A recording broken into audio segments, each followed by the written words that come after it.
जय संतोषी माता की। स्वागत है आप सभी का आपके अपने चैनल प्रतिभा भक्ति वर्ल्ड में। आज की इस वीडियो में आप सुनेंगे शुक्रवार के दिन सुनी जाने वाली संतोषी माता के व्रत की कथा।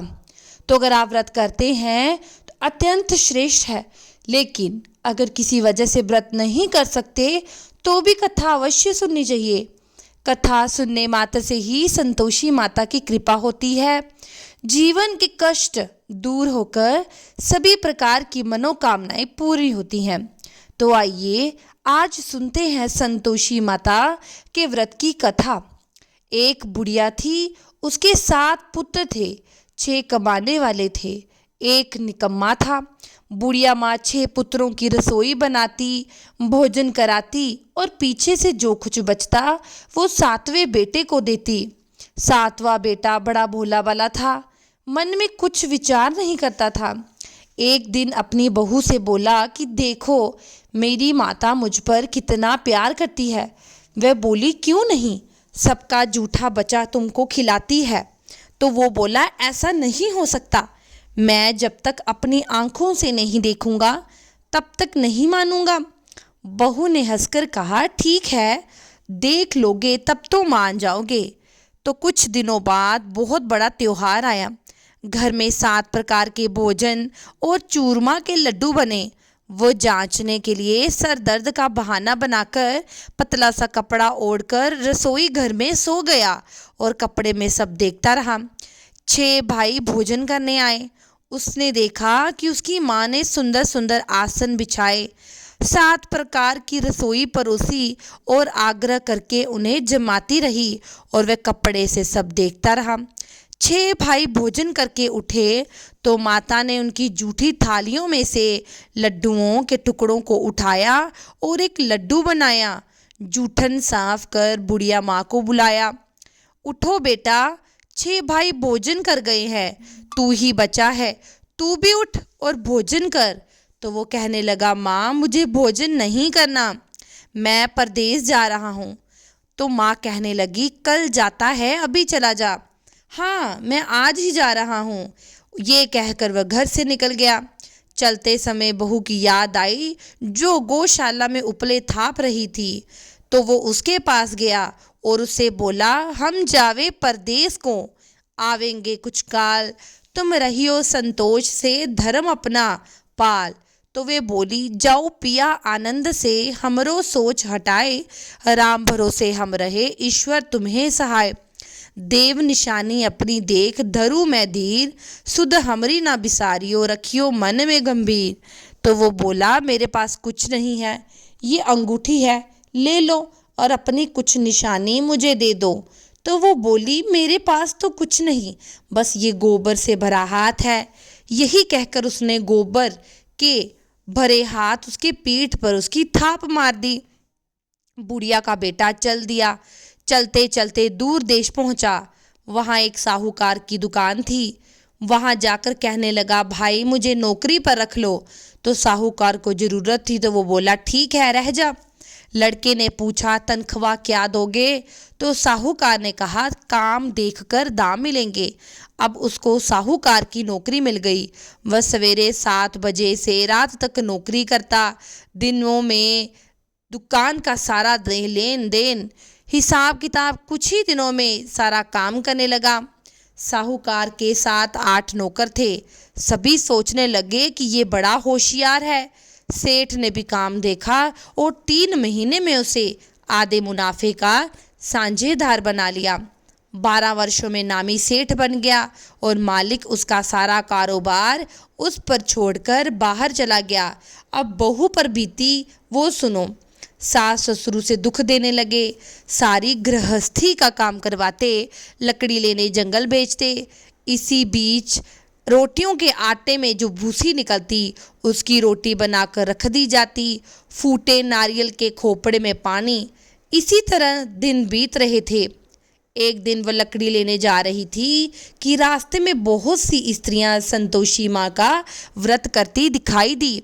वह वहाँ पर खड़ी होकर कथा सुनकर बोली बहनों ये तुम किस देवता का व्रत कर रही हो और इसको करने से क्या फल मिलता है?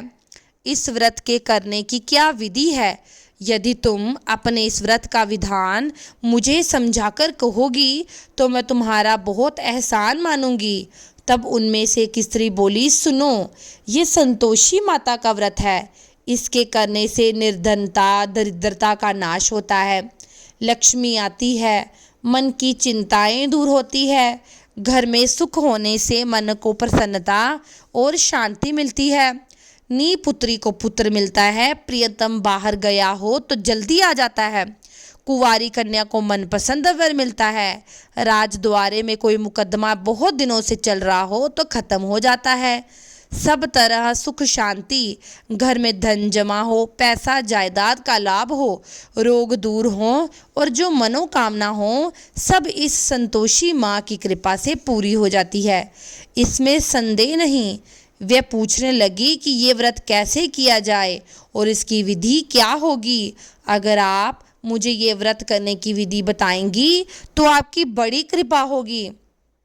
स्त्रियां कहने लगी, 1.25 का गुड़ चना लेना, इच्छा हो तो 25वां आने का लेना, फिर 51 का अपनी सहूलियत के अनुसार लेना, जितना हो सके सवाया लेना, 11वें का लेना, 55वां लेना, इससे भी ज़्यादा शक्ति और भक्ति के अनुसार सवाया लेकर हर शुक्रवार को निराहार रहकर कथा कहना सुनना। इसके बीच का क्रम टूटे नहीं, लगातार नियम पालन करना। सुनने वाला कोई ना मिले तो घी का दीपक जलाकर उसके आगे जल के पात्र को रखकर कथा कहना, परंतु नियम ना टूटे। जब तक कार्य सिद्ध ना हो नियम पालन करना और कार्य हो सिद्ध हो जाने पर ही व्रत का उद्यापन करना। 3 महीने में माता पूरा फल प्रदान करती है। यदि किसी के खोटे ग्रह हों तो भी माता 1 वर्ष में अवश्य कार्य सिद्ध करती है। कार्य सिद्ध होने पर ही उद्यापन करना चाहिए, बीच में नहीं करना चाहिए। उद्यापन में आए शहर आटे का खाजा, इसी नाम से खीर, चने का साग बनाना, 8 लड़कों को भोजन कराना, जहाँ हो सके देवर जेठ भाई बंधु कुटुंब के लड़के ही लेना, नहीं मिले तो रिश्तेदारों और पड़ोसियों के लड़के बुला लेना, उन्हें भोजन कराना, यथाशक्ति दक्षिणा देकर माता का नियम पूरा करना और उस दिन घर में कोई खटाई ना खाए, इस बात का ध्यान रखना। ये सुनकर बुढ़िया के लड़के की बहू चल दी, रास्ते में लकड़ी के भोज को बेच दिया। उन पैसों से गुड़ चना लेकर माता के व्रत की तैयारी करने लगी और सामने मंदिर देखकर पूछने लगी, ये मंदिर किसका है? तो सब लोग कहने लगे, ये संतोषी माता का मंदिर है। ये सुनकर माता के मंदिर में जाकर माँ के चरणों में लौटने लगी, दीन होकर विनती करने लगी, माँ मैं निपट मूर्ख हूँ, व्रत के नियम नहीं जानती, मैं बड़ी दुखी हूँ। हे माता, हे जगत जननी, मेरे दुख दूर करो, मैं तुम्हारी शरण में हूँ। माता को दया आई। एक शुक्रवार बीता कि दूसरे शुक्रवार ही उसके पति का पत्र आ गया और तीसरे को उसका भेजा हुआ पैसा आ गया।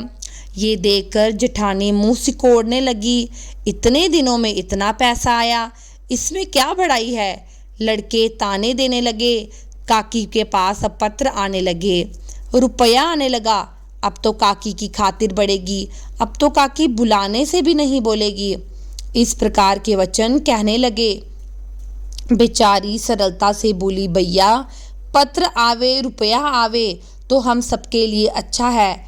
ऐसा कहकर आंखों में आंसू भरकर संतोषी माता के मंदिर में आकर मातेश्वरी के चरणों में गिरकर रोने लगी।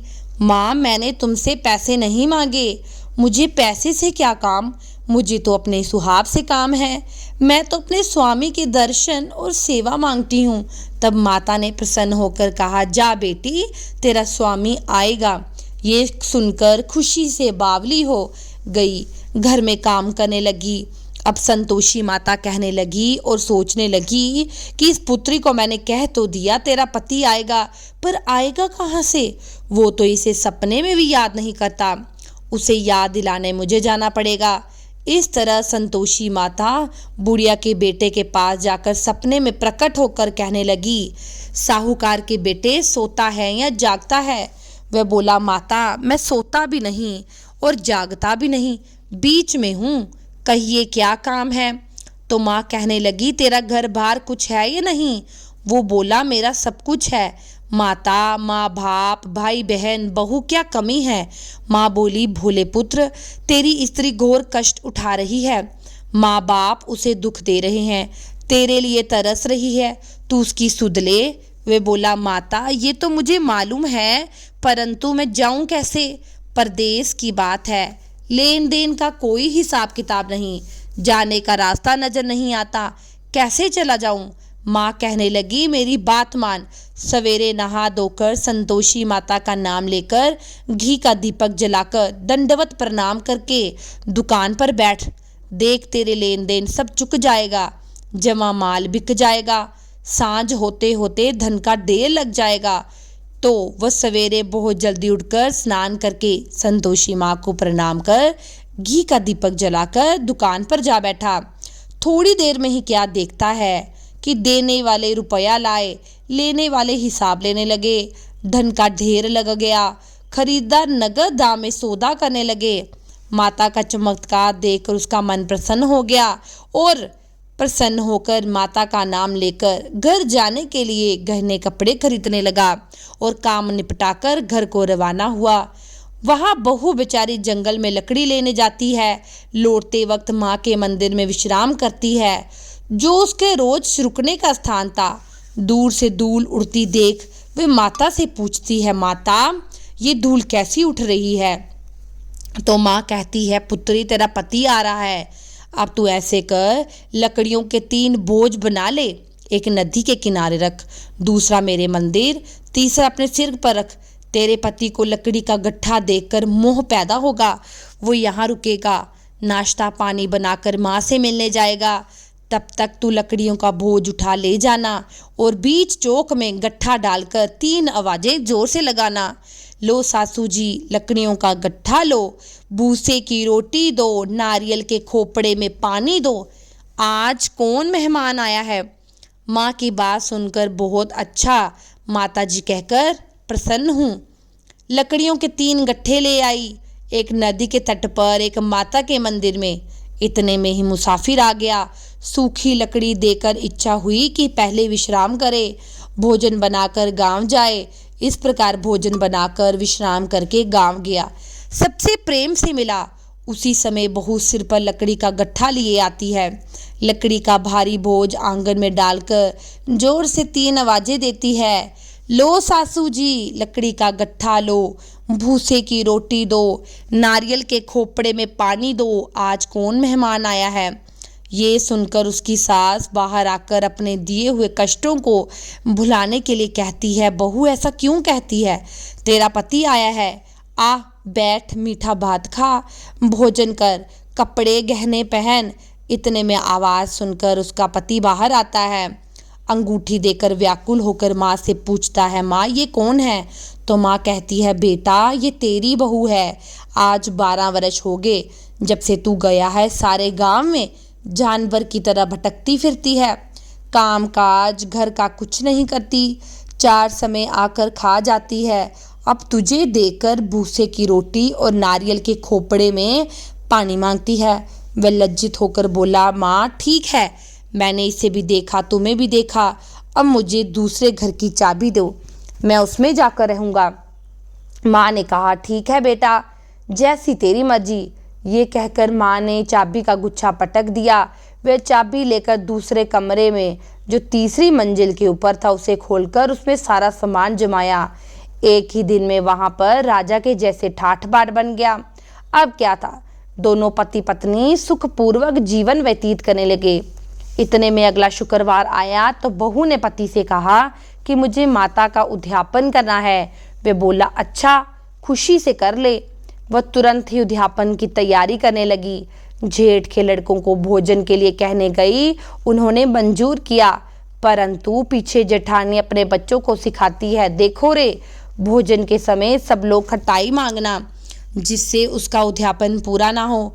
लड़के खाना खाने आए, खीर पेट भरकर खाई, परंतु याद आते ही कहने लगे कि हमें खटाई खाने को दो, खीर खाना हमें नहीं भाता, देखकर अरुचि होती है।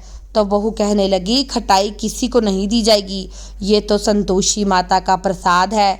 लड़के तुरंत उठकर खड़े हो गए और बोले, पैसा लाओ। बोली बहू कुछ जानती नहीं थी, उन्हें पैसे दे दिए। लड़के उसी समय जाकर इमली लेकर खाने लगे। ये देखकर माता ने बहू पर कोप किया। राजा के दूत बहू के पति को पकड़ ले गए। जेठानी मनमाने खोटे वचन कहने लगी, लूट लूट कर धन इकट्ठा करके लाया था तो राजा के दूत पकड़ कर ले गए। अब सब मालूम पड़ेगा जब जेल की हवा खाएगा। बहू से ऐसे वचन सह नहीं हुए। रोती रोती माँ के मंदिर गई और बोली, माँ ये तुमने क्या किया, हंसाकर क्यों रुलाया। माता बोली, पुत्री तूने उद्यापन करके मेरा व्रत भंग किया, इतनी जल्दी सारी बातें बुला दी। वे कहने लगी, माता मैं कुछ नहीं भूली, ना कोई अपराध किया, मुझे तो लड़कों ने भूल में डाल दिया, मैंने भूलवश उन्हें पैसे दिए, मुझे क्षमा करो, मैं फिर से तुम्हारा उद्यापन करूंगी और इस बार भूल नहीं होगी। तो माँ बोली, ठीक है भूल मत करना। तो वो माता से कहने लगी, अब मुझे बताओ मेरे पति कैसे वापस आएंगे। तो माता बोली, पुत्री जा, तेरा पति तुझे रास्ते में दिखाई देगा। वह घर को चल दी। रास्ते में उसे पति दिखाई दिया। वे उससे पूछने लगी, आप कहाँ गए थे। तो वह कहने लगा, इतना धन कमाया है उसका टैक्स भरने राजा के पास गया था। वह प्रसन्न होकर बोली, भला हुआ, अब घर चलो। कुछ दिन बाद फिर शुक्रवार का व्रत आया और वे बोली, मुझे माता का उद्यापन करना है। तो पति ने कहा, ठीक है। वे फिर से जेठ के लड़कों को भोजन के लिए कहने लगी। पहले तो जेठानी ने बातें सुनाई, फिर अपने लड़कों को किस सिखाया कि तुम खटाई मांगना। लड़के कहने लगे, हमें खीर नहीं बाती, जी बिगड़ता है, कुछ खटाई खाने को दो। वे बोली, खटाई किसी को नहीं मिलेगी।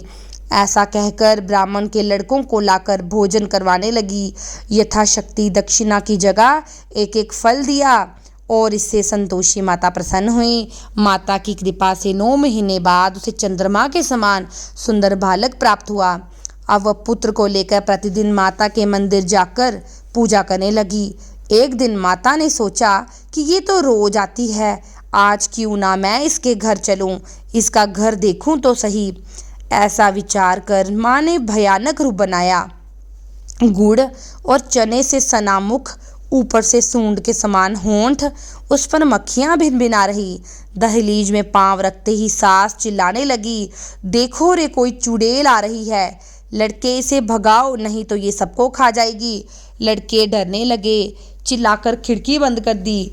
छोटी बहू रोशनदान से सब देख रही थी।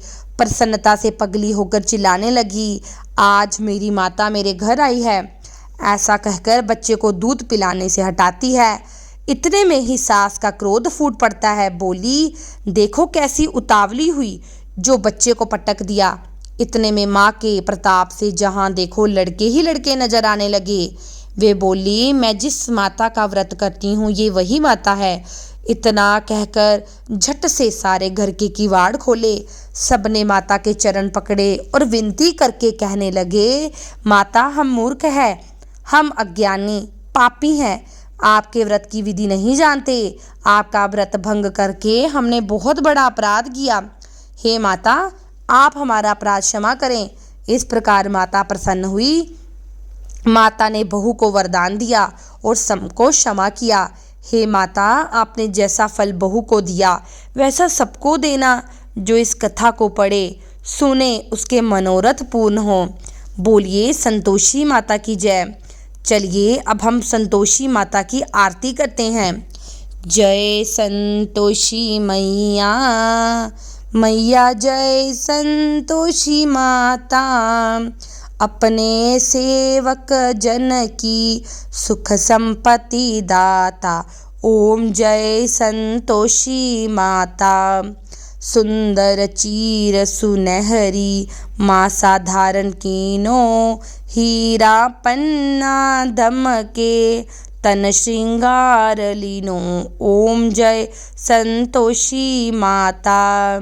गेरू लाल छटा छवि बदन कमल सोहे, मंदहस्त करुणामयी त्रिभुवन मन मोहे। ओम जय संतोषी माता।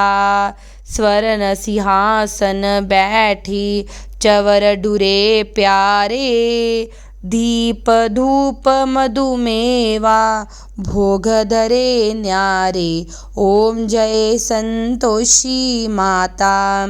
गुड़े और चना परम प्रिय ताम संतोष कियो, तभी माँ संतोषी कहलाई भगतन भव दियो।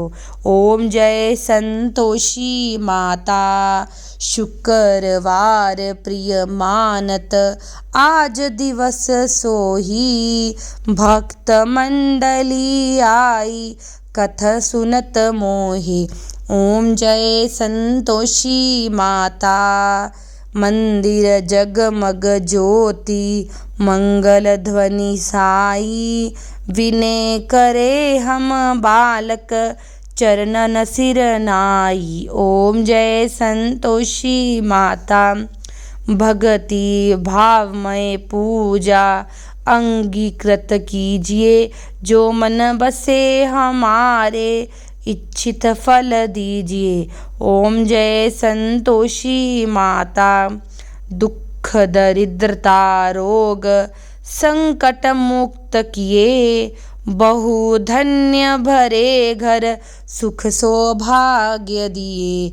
ओम जय संतोषी माता। ध्यान धरे जो नर तेरो, मन वांछित फल पायो, पूजा कथा श्रवण कर घर आनंद आयो। ओम जय संतोषी माता। शरण गहे की लज्जा रखियो जगदम्बे, संकट तुम ही निवारो दयामयी अम्बे। ओम जय संतोषी माता। ओम जय संतोषी माता। मैया जो संतोषी माता, जो कोई तेरी आरती गाए, रिद्धि सिद्धि सुख संपत्ति पावे। ओम जय संतोषी माता। मैं आशा करती हूँ कि आपने इस कथा को अंत तक अवश्य सुना होगा। अगर आप चैनल पर पहली बार आए हैं तो कथा को शेयर करें, लाइक सब्सक्राइब जरूर करें और इस चैनल को अन्य लोगों के साथ भी शेयर करें, ताकि वो भी इस कथा को सुने और कमेंट सेक्शन में जय संतोषी माता अवश्य लिखें।